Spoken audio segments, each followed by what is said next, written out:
Okay, so welcome to doing the second part of the Kabbalah of the angels. You want to think about what are the angels, what do they represent, and most importantly, what the relevance to us is. And as you mentioned, that while many people don't think about angels as a very important part of Judaism, once you start reading, first of all, the prophets, there's some ideas about the angels, but if you read the liturgy, if you read the prayers every day, we're mentioning angels, we're talking about their songs. So obviously there's some message to us, and that's the question, what are we trying to get at? So last week we focused on one group of angels, and they originate. In other words, we hear about them in the Bible by the prophet Isaiah, Yeshaya, one of the greatest prophets, or probably the greatest prophets. The Talmud says he's the greatest prophet. And he has a very short vision, which we read last week. Later, we're going to contrast that to the vision of Ezekiel, which is much more longer and much more elaborate. But right now, last week, there is a vision of Isaiah. And Isaiah says he sees God sitting on the throne, and he sees that there are srafim, there are angels. But the word for angels is Srafim, comes from the word saraf. They're burning up. And what do they say? They say, holy, holy, holy is the Lord of hosts. The whole earth is full of his glory. Okay. So what do we know? We know they're saying God is holy. So we know two things. We know they're called Srafim. They come from the word fire. And we also know that they say holy. So we got to figure out what that means. What does it mean to be holy? So again, this is a review from last week. And in short, what we said is that when you think about God, God is both present in the world, but he's also transcendent. And in the words of the Kabbalah, is what they call sovev. God surrounds, God encompasses, God is infinite. If God is infinite, he's too great then to be in any limited space. And that is sort of the starting point. That would be the starting point, which is God is infinite. If he's infinite, he's removed. But then there's another point, and there is God also expresses himself in a limited way.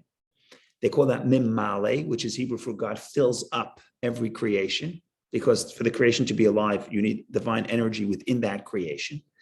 And mimale is a ray of light. Think about if God is like the sun, if the sun is a metaphor for God, it isn't, because sun is limited energy, God is infinite. But just like to compare the relationship between one ray of the sun and the entire sun, that would be a metaphor for the relationship between the limited light of God and the infinite light of God. So that is the two ways that we think about godliness.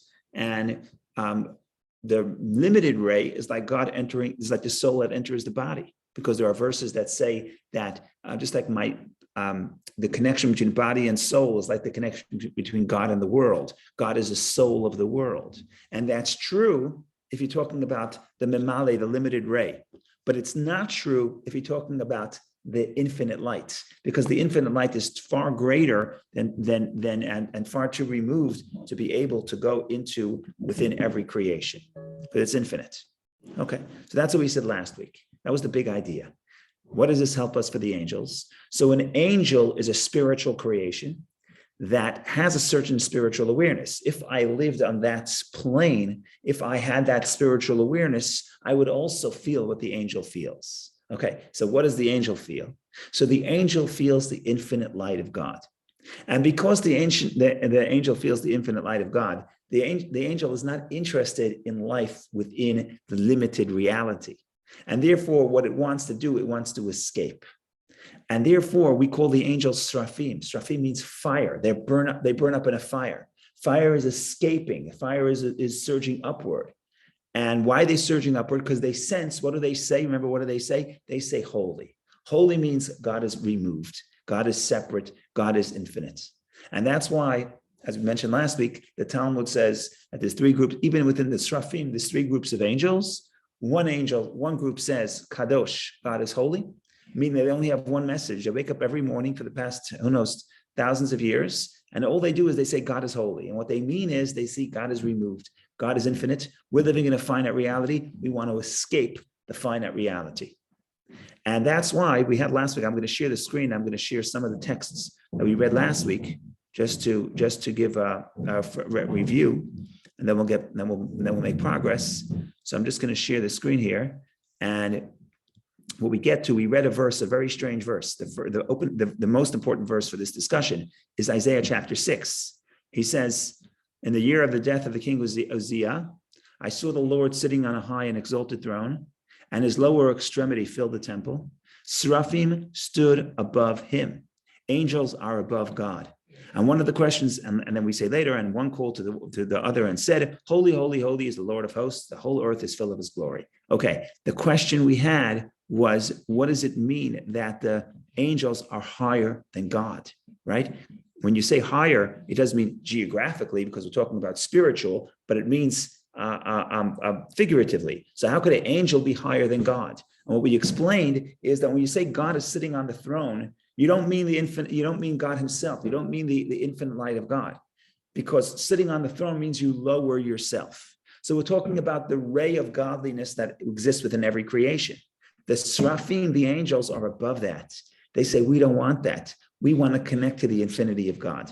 And that is why they say holy. All they want to do is escape. That's the first group of angels. We mentioned last week that the Talmud says there's another two groups of angels, all the same Seraphim. First says holy, the second one says holy, holy, and the third one says holy, holy, holy. So that's really where we're up to right now. So last week we touched upon group 2, but we didn't touch upon group 3. We want to conclude group 2, group 3. We want to show what that means in our own life.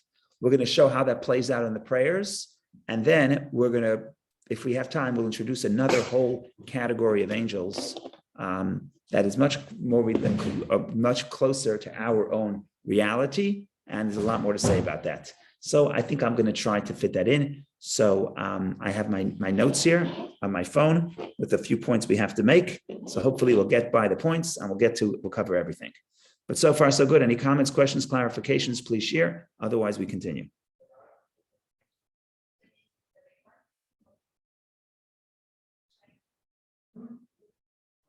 Okay, so what did we say last week about group number 2? Group number 2 says holy, holy. Holy, holy means, we said group 1 only has one agenda. That's why they only say one word, holy. That's all they say. Group 2 has 2 agendas, holy, holy. And we explained that holy, holy means the first holy is desire to go upward, but the second holy is to bring God down into the universe. That's their second agenda. And we know that in the Kabbalah, we say there's running and returning. There's a desire to go up. There's a desire to transcend. But then there's also, you have to bring God's presence into this world. They want to feel closeness to God. They want to feel that God is immanent. That's the second holy. And just to add, there is the third level of holiness would be, the third group is going to say as follows.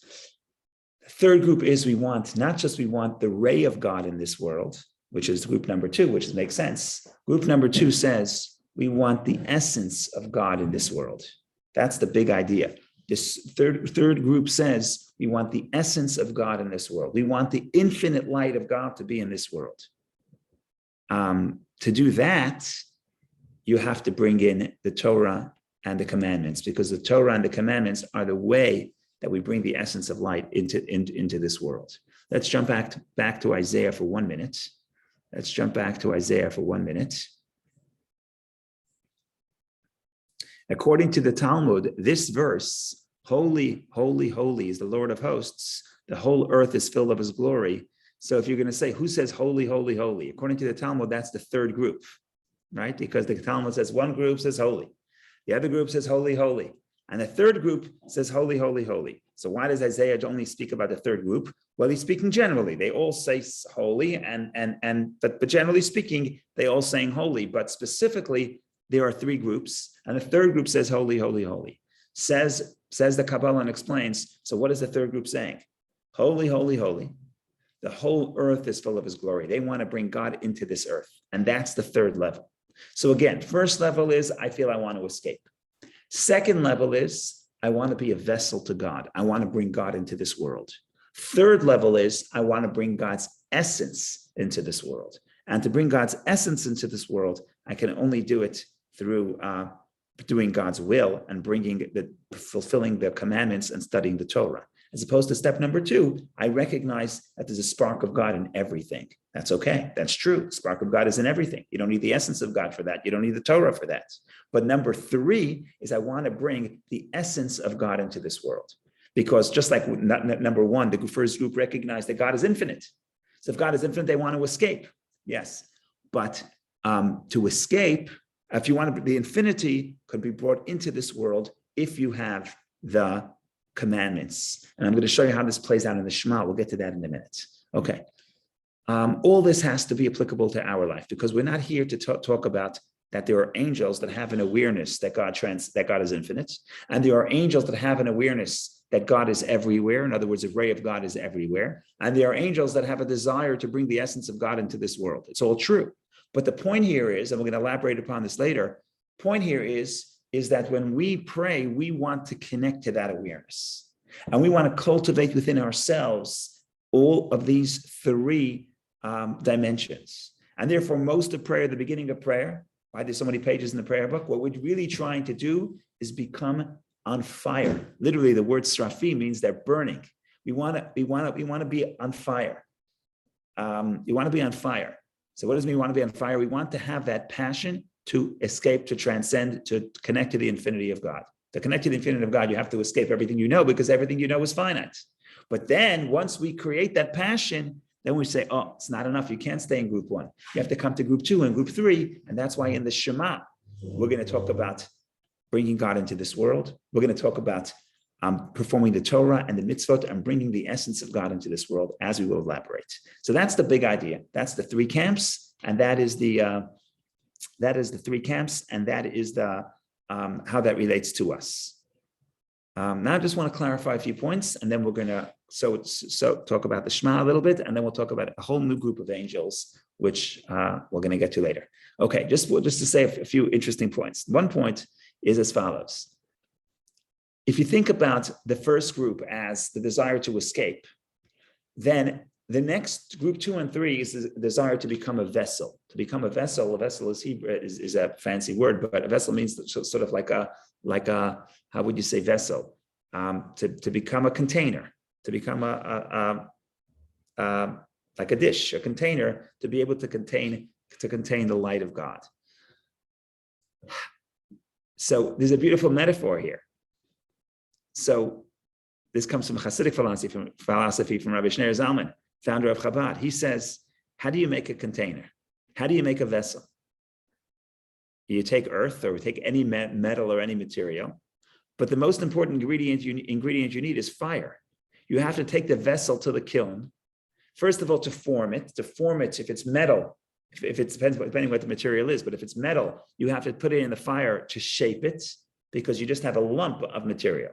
To make it a vessel, to make it able to contain, you're going to have to put it in the fire. And sometimes if you're making it out of earthenware, for example, to make it smooth in the inside, to be able to contain liquid or whatever, to seal it, you're going to have to put it in fire. In other words, you cannot make a vessel, you cannot make yourself into a vessel before you have the first stage, which is the fire. And that's why we all have to, what do we want to do? We're not trying to escape the world. We're trying to bring God into this world. We're trying to be a container for God's presence in this world. That's the goal. But the point here is we cannot achieve the goal of forming ourselves, that we should be a vessel for the light of God, unless we first bring in the fire. And the fire is the angels who are on fire, Seraphim, they're literally called on fire, they're burning, which is the desire and the appreciation that God is transcendent and God is removed and God is infinite. And everything we know is sort of confining compared to the infinity of God. So that is a little bit about the 3 camps, the 3 camps of the first category of angels, which is the Seraphim. Now, Menahem? Yeah. So I got a little confused or distracted. I guess one is that God is away, is infinite, and is not connected to us. The other one is that there is a part of him that connects to us. And the third one is both together. Third one is not only a ray, not a ray was, think about one little light, one little drop of light. The truth is that God is infinite. The infinite light of God is removed. But then there's a limited light that's present, that's immanent, that's in every creation. right? That's number two. That's number Those two. are just two. Okay. Number three is I want a relationship while I'm down here. I want a relationship with the essence of God, with God Himself. The spark. Not just a little bit. Okay. Not just a little bit. I want the core. So just to think of give you an example. Just to think of an example where you could have something that seems limited, but you're really invested in it, right? So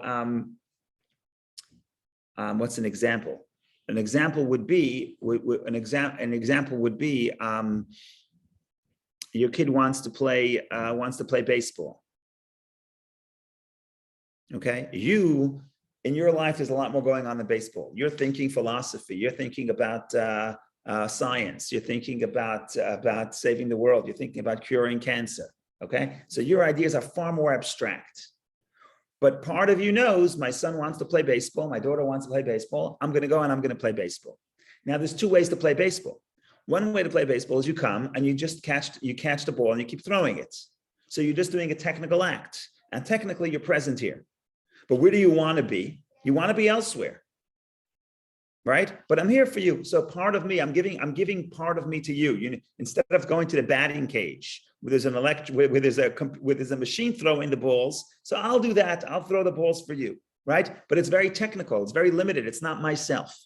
Then you say, my son says, no, I don't need you. It's only the physical part. Only physical. Then my son says, no, I don't need you to throw the ball. I can find a neighbor to throw the ball. I want you to want to play with me. Here I'm doing the same act, but it's not just part of me is here. If my will is here, if I want to be here, then my full personality is here, right? So number two, both number two and number three, they say, look, God is infinite, but let's not focus on that. Let's focus on bringing God into this world. Let's focus on me being a sort of a vessel. I'm a conduit. I'm a vessel that brings holiness into this world because that's the goal of creation. So that's true. Number two says, let's bring God into the world. Let's recognize that we have God inside of ourselves. That's true. We do have God inside of ourselves. But do we have God's essence? We only have God's essence if we have God's will. How do we have God's will? If we do what He wants, that He wants to be here. Right? So that's number three. Number two is like, yeah, God is here doing certain things for us. Number three is like, no, but we want God's will to be here. We want God to want to be here. We want a relationship. To do that, you have to make Him want to be here. How do we make Him want to be here? Right? We do what He wants. We do the mitzvah. The mitzvah is the way we awaken Him to want to be here. Just like, by the way, when your son plays baseball with you and he wants you to be here, the only way it's going to work is if he also wants, he really wants to be here, right? If he's saying, I'm playing baseball because I have nothing better to do, then not he wants to be here, not you want to be here. If he really wants you here, then you'll want to be here too. Right. But that's a great example. But for example, baseball for you or for me or for in general for guys, anything related with sport is still attractive. But for example, you have girls. I can guarantee you that sometimes you're going to be playing teacup or anything that is from zero interest from you. So how do you create that interest? Just by you connecting with that, understanding the essence and connecting the essence automatically. Is going to create an attractiveness for that boring game. How do you make that connection in order for? That's an excellent question. So baseball is a bad example. Let's find an example that I don't care for at all. Yeah, like playing teacups with the girls. Right. Younger girls. So this is a similar thing. When God creates the world, in some sense, it's like God is playing teacups. He doesn't really care about it because how could He care? He's infinite. And the entire universe is like one ray of the sun. It's like one drop of water compared to the Pacific Ocean. It's like, who cares? Everything that's going on. So now what does group two say? Group two says, let's not focus about the whole ocean. Let's focus on the one drop of water. Okay, let's recognize that God is present in the world. Group three says no. Group three says we want the God's essence within this world, within the ray, within the cup. So now you're asking a good question. My kids want to play teacups, and I don't care for teacups. So how do I put myself in here? The answer is, it's a very interesting answer. The answer is, it's two steps. The only way this can happen is if it's my will, it's coming from me. The teacups themselves are not going to trigger me. If I think that I'm going to play with the teacups and the teacups are going to be so enticing to the extent that I'm going to want to play with the teacups, I'm in dreamland. Teacups are not going to do it. The only thing that's going to do it is if I want it. And Kabbalah explains that will comes from you, not from what entices you.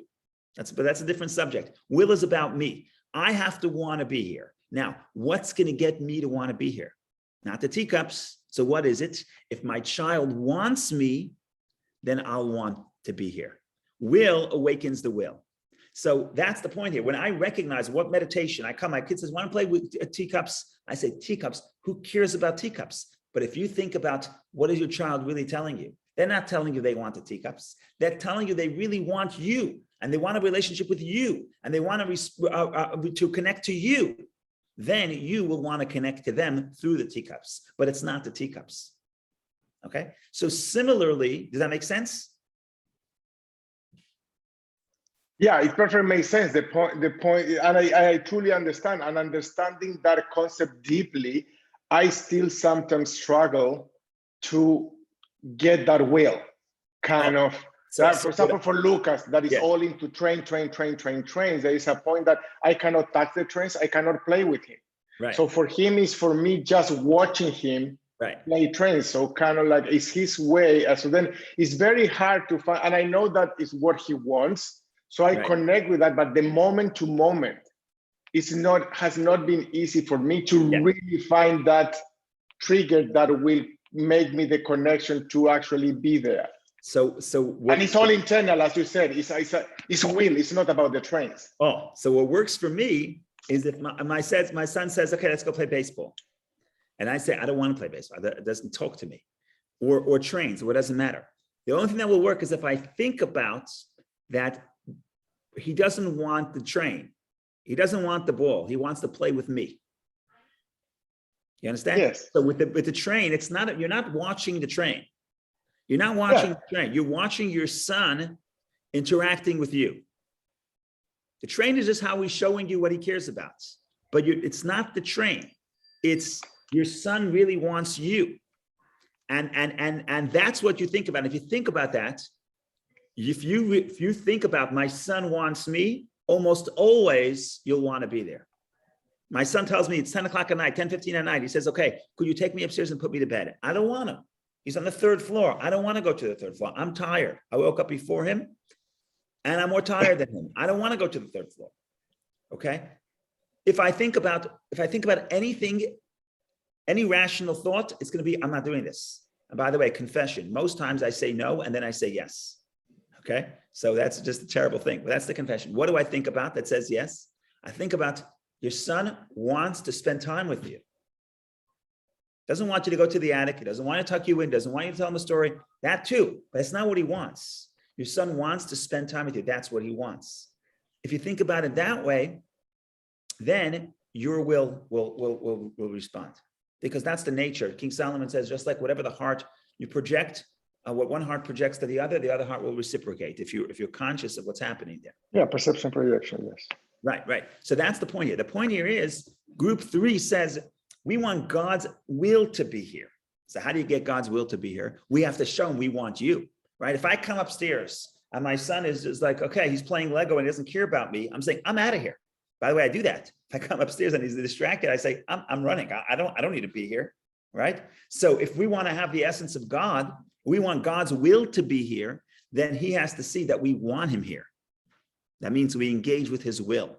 And from the Jewish perspective, engaging with God's will means we are engaging with the Torah and the mitzvot, because really what the Torah and mitzvot is, much more than just a rule book of what we should do, what we shouldn't do. That's not really what it is. What it really is, it's an expression of the divine will. So when we show we're interested in his will, then he's interested in investing in the creation. So that's group number 3. Again, group number 2 says, don't talk to me about infinity. Let's find the spark of God in every plant, in every flower, in every creation. And it's beautiful. And it is beautiful.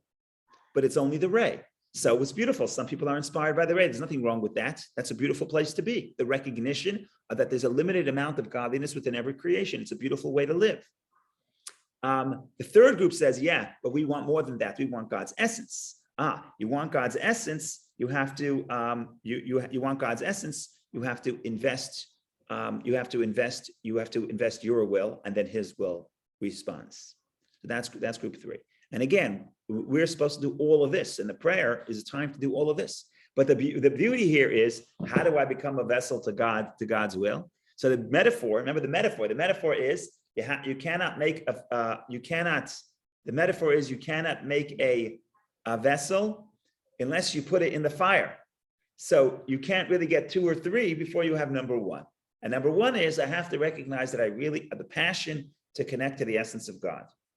And that's srafim, that's what they get burnt up with, and that's the first thing. And then you get to the third step, holy, holy, holy. The whole earth is full of his glory. We can get God's essence even in this earth. So that is that's really what there is to say a little bit about there's a little bit more about the Shema. Let's stop here. Let's stop here about this group. Okay. Now we're going to look at something else. If we looked earlier I shared the screen and I showed you what we call, okay, so there's 2 places in the prophets that talk a lot about angels. There are more places in the later prophets, but in the earlier prophets like Isaiah and Ezekiel, the earlier prophets, there's basically 2 places where the prophets see God with what they call angels, but the Talmud calls it's the chariot. Chariot is like a wagon.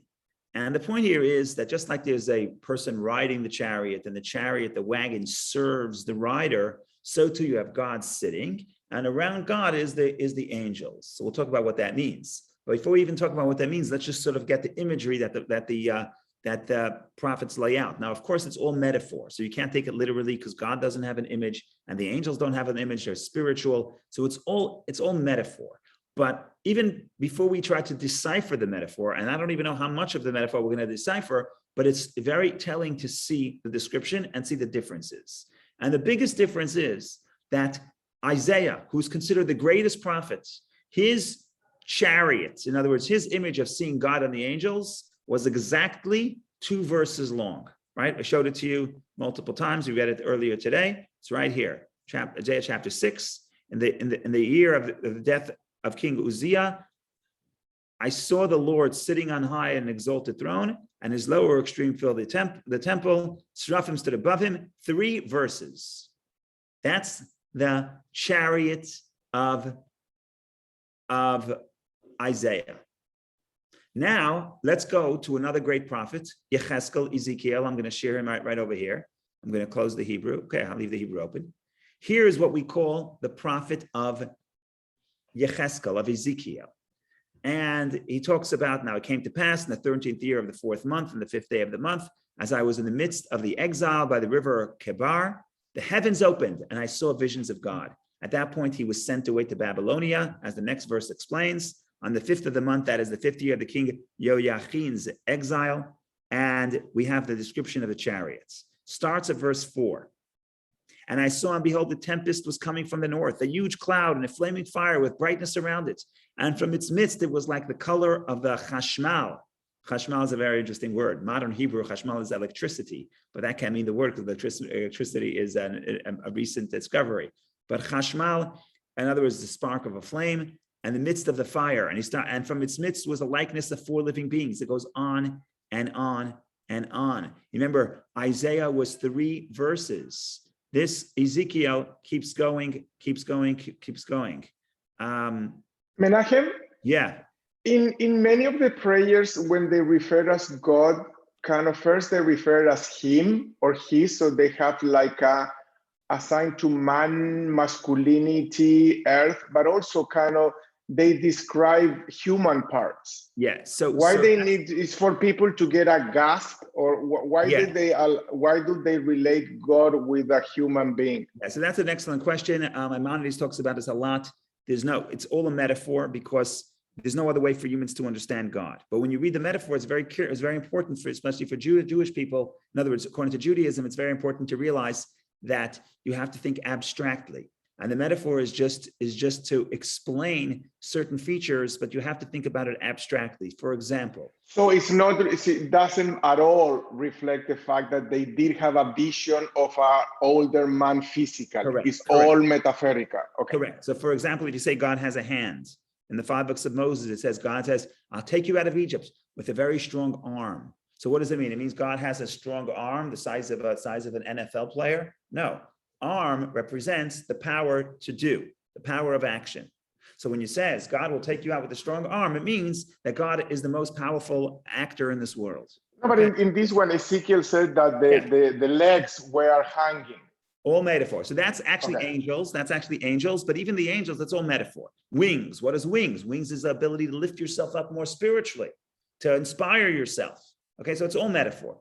But let's talk about, I just want to make the point, we're not going to go through the whole, every phrase here and what all the metaphors are. But what you see is this is a chapter of 28 verses. Okay, if you want to minus the first 3, fine. 25 verses that are discussing the chariot, whereas Isaiah has 3 verses. I saw God and I see the angels burning up.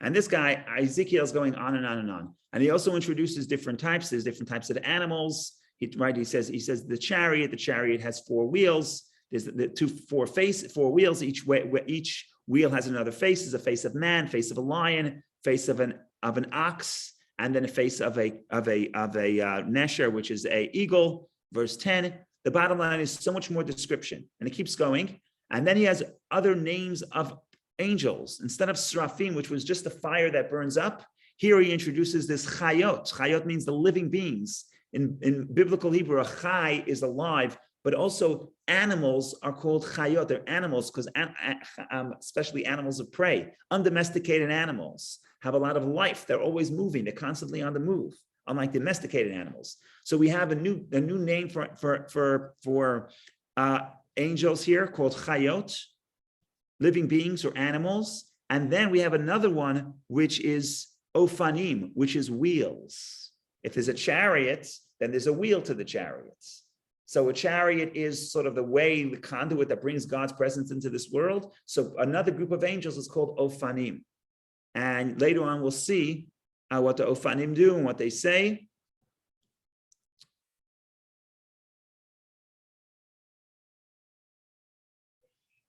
And these are the new descriptions that we get. So Isaiah told us there's one group of angels, general, they burn up, and then we said there's 3 categories within them. But then we say, well, there's more angels. There's more. There's chayot, there's animals, there's ofanim, there are the wheels. Now it's up to us to decipher what does that mean. And like I said, in our prayers, we actually mention all of them, and we're supposed to relate to all of them. And that's why we want to think about what they mean and what the significance is. To do that, I'm going to grab a book. I'm going to grab a book for a second. I apologize. Okay, just a little introduction here.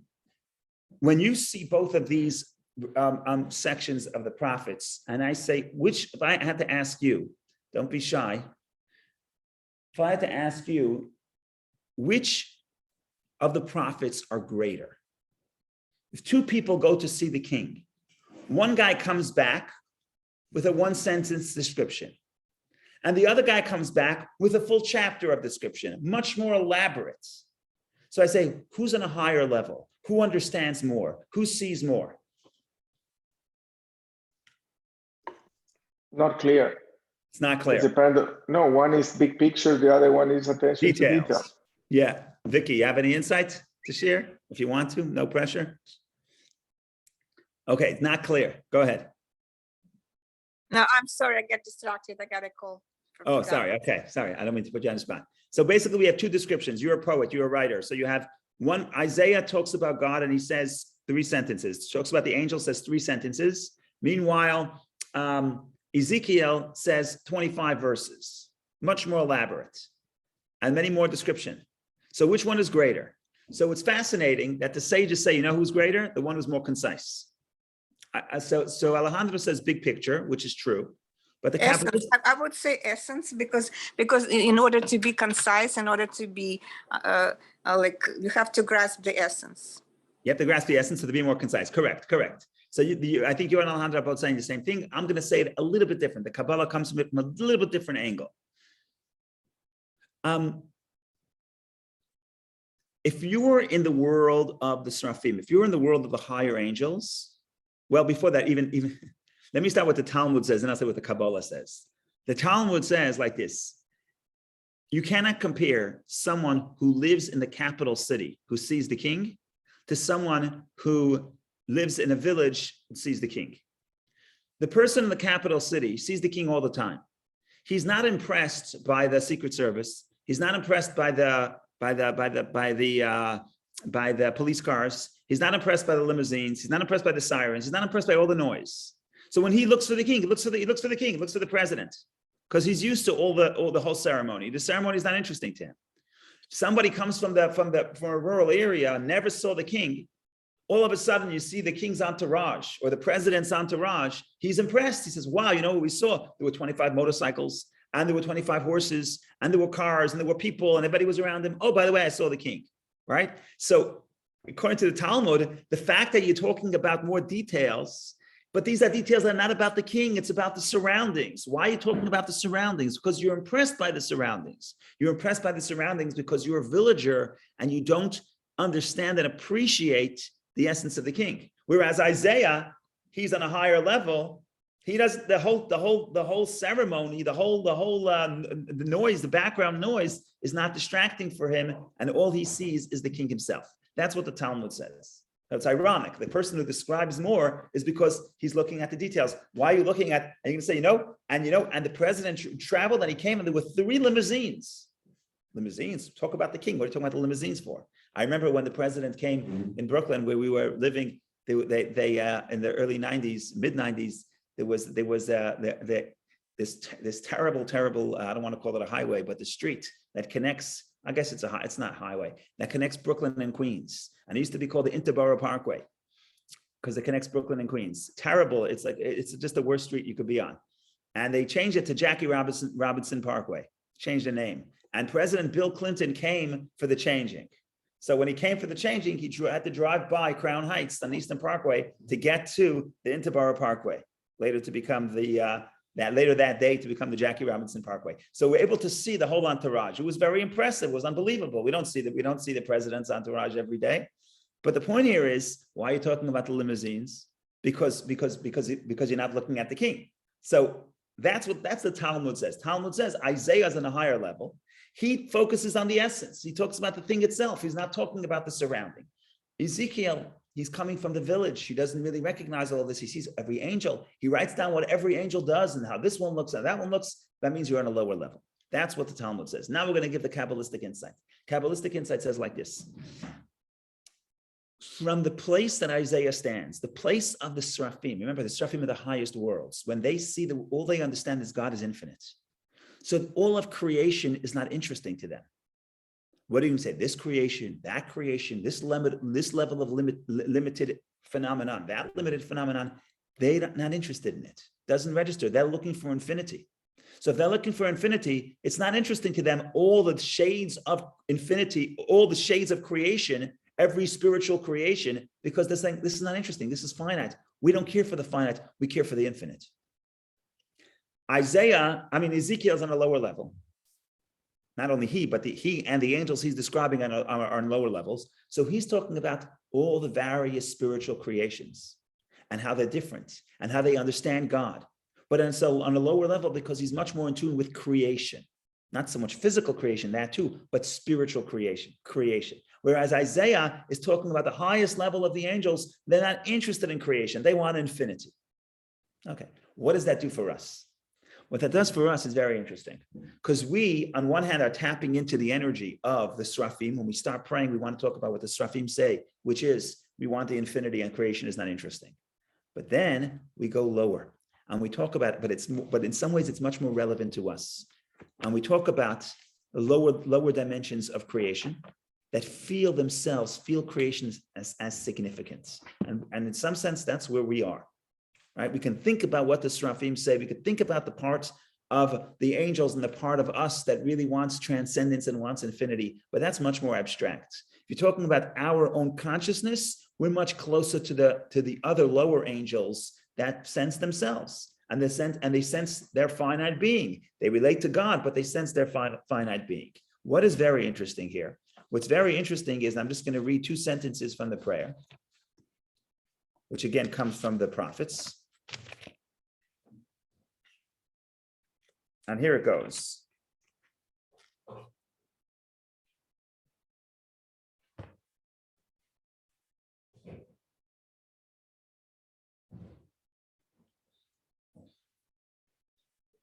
It actually comes from Ezekiel, so I could show it to you in Ezekiel. Give me a second. You don't need the prayer book, but we say it in the prayer every day. But it's you have to skip to chapter 3 in Ezekiel. Give me just 1 second.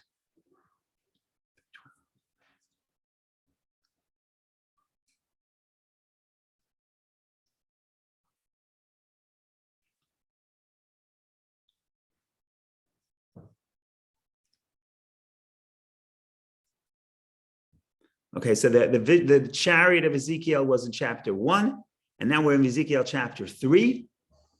And a wind lifted me up, and I heard behind me the sound of a great uproar. Hebrew, literally, kol rash gadol, a sound of a very intensely loud noise. And the noise says, "Blessed is the glory of the Lord from his place." Then the sound of the wings of the living beings were heard touching one another, and the sound of the wheels opposite them, and the sound of a great uproar. Again, kol rash gadol, a great loud sound, great loud noise. Now you already know, as we mentioned, that the living beings is one type of angel, and the wheels is another type of angel. Now, in our prayer, we summarize this every single day. We summarize this, and we read about. I'm just going to read a little bit. First thing we say the angels, with love, they grant permission to each other to sanctify their maker with joyous spirit, with pure speech and sacred melody, all exclaiming in unison with awe and declaring in reverence. And you're going to recognize these verses. Holy, holy, holy is the Lord of hosts. The whole earth is full of his glory. You already know that's the Seraphim. Those are the angels that get burnt up, which Isaiah talks about. Then we continue. And the Ophanim and holy Chayot, that's the ones we're introducing this week from Ezekiel. With a mighty sound, rise toward the Seraphim and facing them offer praise and say, you're going to recognize this from the verses we just read, blessed is the glory of the Lord from his place. Okay, what do we see here? What do we see here? We see here that the takeaway for us is that we have the lower creations, that they sense themselves. And therefore, when Ezekiel describes them, he describes how each one looks, because every creation is unique and every creation is different. They also pray to God. They're not burning up like the Seraphim. They don't want to disappear. They don't want to become one with the infinity, but they also want a relationship with God. But what's interesting about them is that they produce, as we said it in Ezekiel, both verses and in the prayer, they produce, when they sing to God, it is Bira'ash Gadol, which is with a great voice, with a mighty sound. With a mighty sound. That's the one thing that the lower angels have that the higher angels do not have. There's a powerful voice, and the powerful voice represents, when do you shout and scream? When you're passionate. And we talk about intelligence and emotion. Intelligence is on a higher level, but emotion is much more passionate. Like, I understand that something is good. Okay, I'm not necessarily going to run across town to do it. I understand that it's the right thing to do. So what? Passion is emotion. The passion with passion is great. That's where the passion comes in, and that's where the great noise comes in, because noise represents passion. When you scream about something, it's because you're excited. Okay, what do we see here? We see a very interesting irony. The angels that are lower, that sense themselves, they also, because they're distant, the distant creates a yearning, and when they come close to God, they have a great passion. What does this have to do with us? I'm going to tie in another 2 pieces of the puzzle, and then hopefully everything comes in full circle. According to the Kabbalah, we call the animals, we just saw the animals are called holy animals. The angels are animals. What else is an animal? We have an animal soul. Essentially, what is an animal? Let me turn this down. Essentially, what is an animal? An animal is a creation that has a tremendous amount of passion. We're talking about not domesticated animal. The word chayot is a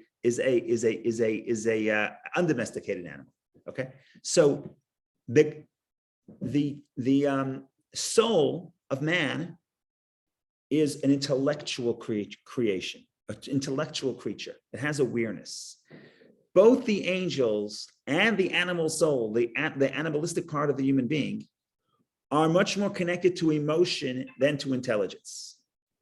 Okay, especially the lower levels of angels. That's why they're called animals. But what does it mean when you say the angels are animals? I just mentioned to you in the verses that the chariot of God, one is a man, but one is a lion, one's an ox, one's an eagle. I don't know what that means. Alejandro is going to want to know what's the metaphor for each one. Well, that's for another time. But what we say here is angels are like animals. What does it mean? The undomesticated animals have a tremendous amount of passion. Angels have a tremendous amount of emotion to God. Now, what we say is like this. Ironically, the lower the angel, the more passion, the more noise. Sorry, what are the animals again? The lion, the eagle? Lion, eagle, a lion, ox, and eagle. There's face of man. Very good. The same as the tarot cards. Yeah, well, it's the same. Yeah. They got it from Ezekiel. Okay, but what are we doing here? What are we really doing? And we're coming in the morning and mentioning all of this. What we're telling ourselves is that there's a whole chain of evolution in the world, or devolving from more spiritual to more concrete.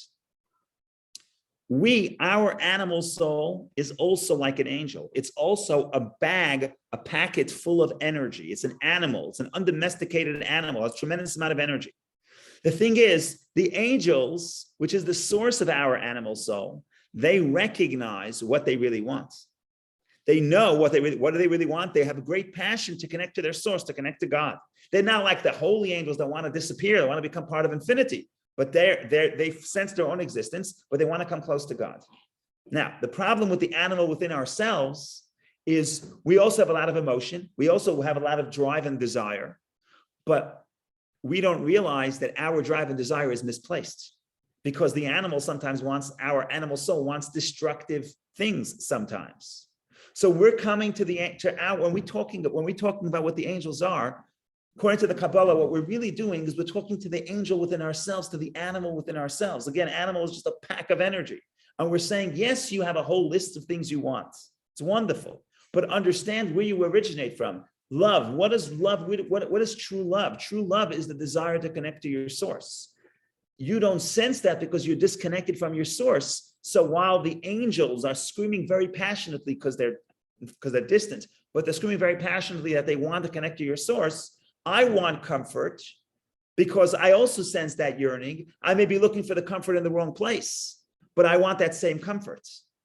And when we say these prayers, what we're really trying to do is realign our animal soul more with its source. And that's why we're talking about the angels, because do you want to talk about the godly soul? The godly soul is not too interested in the angels because the godly soul is much more intellectual. So we have the next blessing that talks about the godly soul. We're not worried about that. But when we mention the angels, we're talking about the animal soul because the animal soul derives from the angels. That's why the angels look like an animal, and we have an animalistic part to ourselves. It's just that our animal is much more disconnected to its source, so it doesn't sense. It knows it wants love. It knows it has awe. It just doesn't know how to. It's just too unsophisticated to realize what it really wants. And when we tell it, this is what you really want. This is your source. We help align our animalistic, passionate drives with the true source of the passion, which is positivity and holiness. So now we just came full circle. So if I have to summarize, every morning, the prayer book takes us on a tour through what's happening in the heavens. And not because we're bored, we have nothing better to do. Not because it's just nice to know what's going on in the heavens. No, because it's relevant to us. Why is it relevant to us? Because every angel is a certain perspective and a certain emotional state, and we want to experience all those emotional states. And we start with the highest one that Isaiah talks about, and that is the sense we can get to a place when we pray, we sense that everything we know, everything we want is limited, is finite. What we really desire for is infinity. And therefore we're trying to escape, we're trying to burn up. And we create that fire within ourselves. We say we want transcendence. And that is how we have the fire. Now we form ourselves in that fire. Now we could become a vessel to contain God's light in this world. And how do you do that? You make a vessel, you bring him in by showing him that we want to do what our will is in him, and then his will be to us, as we mentioned before in the metaphors. But that's why in the Shema, we talk about right after the Shema, love God with all your heart, with all your soul, with all your might. What do we say? Study the Torah, do the commandments, put on tefillin, bring the mezuzah at your door, which means bring the holiness of God, not only to your house, but to the rest of the world, right? Because we're showing that after we create that passion, then we form a vessel for God. We bring him into this finite reality because he doesn't want to play with the teacups. But if we want him to play with the teacups, then he'll want to play with the teacups. If we want him, then he'll show up. How do we show that we want him? When we do his will.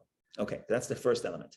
Second element, after we talk about the srafim, which burn up that passion, we talk about there's a whole nother world of angels. They're called animals. They're called wheels. Wheels are even lower than the animals. They're sort of just functionary. They don't have emotion. They're more action-based. So without getting into all the details of what Ezekiel is talking about, but there's a whole world of spiritual creations that sense themselves. They're not like the srafim that sense infinity. They sense themselves. And therefore, they don't say God is holy, God is removed. They don't sense that. They sense themselves. They said, we're creation. God creates us. We want to connect to our source. We want to connect. We want to have a connection to God. But they're not losing themselves. They're sensing themselves. And that is really the spiritual source of our animal soul. And that's why we talk about that. And that's what we tell our animal soul. Listen, I know you want love. I know you want connection. I know you want to feel good. But you have to understand what you're really feeling. When you say, I want something to make me feel good, that's you're only running after this because you think that that's what you want. You think that's going to make you feel good. What you really want is to connect to your source. So you want to give the animal soul a little bit of the appreciation of what its source has. And the key here, and I didn't have time to emphasize this too much, but we have 1 minute left. It's just turned 11, so I'll go over till 11:01 I have. The key here is that the lower the angel, the more noise, the more passion, because the distance creates the passion. And our animal soul is able to create a passionate love to God even more than the godly soul, because the godly soul is an intellectual. It will always stay connected. The animal soul is distant, but that distance creates the passion. So what did we try to do in the last 2 weeks? We tried to show that there's a whole world of angels within Judaism. And again, it's not just that it's in the prophets, and therefore we read it once a year. Once a year, by the way, we read each of these, it's the 2 different haftorahs. On Shavuot, when we celebrate the giving of the Torah, we read the Haftorah of Ezekiel, the elaborate description of the chariot of Ezekiel. And then when we read it in the story, in the book of Exodus, when we're in the order of the Torah, when we read Yitro, which is the story of the giving of the Torah, then the Haftorah, we read from the prophets, the chariot of Isaiah. So we do read both of those prophets each once a year. But it's much more than that. It's not just once a year. It's part of our prayers. Why? Because we are supposed to connect, and we want to connect to this awareness. And we start with the more abstract, the srafim, and then we turn to ourselves and say, yes, my animal. Yes, you're an animal. Yes, you're full of love, and you're full of passion, and you want comfort, and you want goodness. But let me tell you where this originates from, what you really want. And that's why we read it, because it helps us align our animal soul. And then the takeaway is that the animal soul, once it realizes this, the animal soul can produce a greater noise and a greater passion than even the godly soul. So this is, in short, there's a lot more to say, to elaborate and take apart these points and explain them. But I think this is at least a taste. At least next time we look at hear what the angels are saying, we have some way to relate to them. So I hope this was helpful, enjoyable for me. Thank you for joining. And next week, we'll have to figure out what we should do. If we should do more Kabbalah or go back to the regular Tuesdays, we'll see. Look out in the emails. Go ahead, Vicky. Oh, thank you, Rabbi. I don't know if I missed a lot or not. I got distracted in the middle. But I was just wondering, I mean, it's a beautiful metaphor about the angels and the animal soul, about the passion and stuff. But what kind of role the godly soul is playing in that process? Because in order to actually channel that passion, we need to engage the intellect somehow. Yes. Otherwise, we won't be able to grasp the idea and channel it, right? Yes. So the godly soul is going to explain to the animal soul its source. Similarly to the fact that animals have a tremendous amount of passion, have energy. But if man doesn't channel the energy, for example, in agriculture, nothing can be produced because the animal has tremendous force. But it could be, if it's not focused, it could be destructive or at least not productive. So you need man to harness the power of the animal. And the same things with the godly soul and the animal soul, where the intellect, we're thinking about these ideas. The animal soul naturally doesn't care about these ideas. It's abstract. It doesn't care about the abstract. The animal soul wants a piece of cotton candy or a piece of steak. It wants tangible, physical material pleasure. So the godly soul talks to the animal soul, but it doesn't talk to the animal soul in the language that the godly soul understands. The godly soul understands infinity and says, I want to dissipate within the infinity. The animal soul, it's not going to understand that language. So it has to talk to the animal soul in the animal soul's language. And the animal soul's language, you love yourself. And you think that the cotton candy is going to make you feel good. The truth is, it's just going to make your dentist happy. It's not going to make you happy. Here's what you really want. You really want what your source wants, what the angels want, what the Ophanim want, what the animals want. You want to feel connected. You want to feel embraced. And this is how it's done. Thank you. Beautiful. Thank you.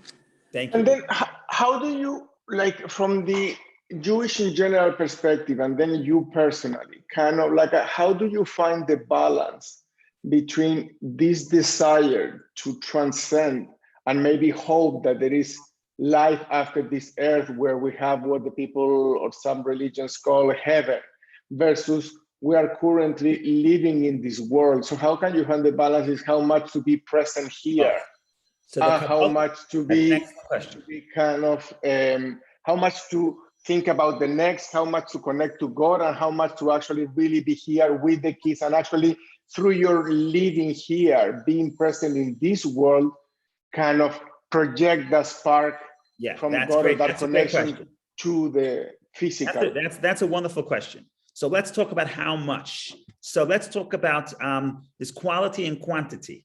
So if you talk about quantity, most of your day, as in 99.9% of your day, 99.9, maybe even more, is going to be returning to this world, becoming a vessel to holiness in this world, make myself a reservoir of goodness in this world, not escaping. But the big idea here is you cannot become a keli, a vessel to the positive energy, unless you form yourself in the fire. And the fire is the passion to transcend. Now we do it, you could do it in 1 minute. When you say the Shema, you cover your eyes. What part of covering your eyes is saying, I'm not interested in everything physical. And you say, the Lord is our God, the Lord is one. You want to connect to the oneness. So the point here is that the amount quantitatively, it could be 1 minute. But qualitatively, this 1 minute allows you that for the rest of the day, you can bring God into this world. You could become a vessel. So you talk about how much time, not a lot of time. But that moment, from the perspective of the Kabbalah, is critically important, because otherwise I'm just a lump. I can't be a vessel to spirituality. I have to form myself, make myself open, make myself a vessel, make myself open, and also make myself smooth to be able to absorb, to hold, to contain. All that happens through fire, which is a beautiful metaphor, because that's so in the physical world. To make a vessel, you need the fire. So yes, when I make a vessel, how much time is the vessel in the fire? Very little, but it's not going to be able to contain if it doesn't go into that fire. So every day we say the Shema, we cover our eyes, and then we uncover our eyes and we say, love the Lord your God, bring him into when you walk on the street, when you wake up, when you go to sleep, when you're in your house, when you're out of your house. So that's being present in this world. So most of your time, you're in this world. But there's a critical moment in the beginning of the day, which you have to say, I need some fire. I need some passion. And passion is, I need to connect to the infinity. And ironically, the only way you could bring God into this finite world is if first you took a step out of this finite world, right? Then you can bring him back in. How do you take a step out? Not physically, you don't have to get onto the spaceship, but it means, what do I really want? This is all I want. What I want to have a retirement account, and I want to have a vacation home, and I want to have, this is all what I want. Then I'm in the domain of the physical. And how do I bring spirituality into the physical? I have to want to escape all of that. I have to want to transcend. I want infinity. Then when I come into my vacation home and into my everyday life, then I'm bringing part of that fire back into this world. But if I'm stuck here, I can't bring the infinity into here. So first you have to step out before you can bring back in. But the short answer is, it's not, most of my day is not that. Most of my day is being present, bringing a vessel, because that's why we were created. We weren't created to escape. We were created to be here, to make the world, to transform the world. But the key here is I cannot transform the world if I'm part of it. I have to be a 1 foot outside of it, and then I come back. But then I can have a foot in both worlds, a foot in the transcendent and a foot in the present, even though most of the time I'm in the present, but I'm not trapped in it, because this morning I had a moment of escape. Like the Chayot this morning, I was in the state of the angels who are burning up with a desire to transcend. So this has been a little bit abstract, but I think there's enough here that we could try to apply and make it part of us. Yeah, so you just said that you're gonna keep doing new stuff every Tuesday? So in the summer, we usually do 4 weeks of Kabbalah. With the angels, I was too afraid. I wasn't sure the pace, how it's going to go, how slow it's going to go, how abstract it's going to be. So I did the conservative. I said, you know what, we'll do 2 weeks. So now I have to think about what we'll do the next 2 weeks. Maybe we'll do more Kabbalah. Or maybe we'll go to we used to do Jewish law on Tuesdays. So I'll let you know before next Tuesday. Okay. The link is the same as this one. Link is always the same. And you could catch us on the other days. We study basically every day except for Monday. 10 o'clock. Always at 10? Always at 10, except Sunday. Sunday is 9:30, and Monday is the day to internalize. It's not that So every day at 10, this same link. Yeah, but every day is different. Every day is a different subject. Fine, but, perfect. but we're here every day. Okay. Okay, thank you all. Thank you. Good to know. Thank you. Bye. Be well.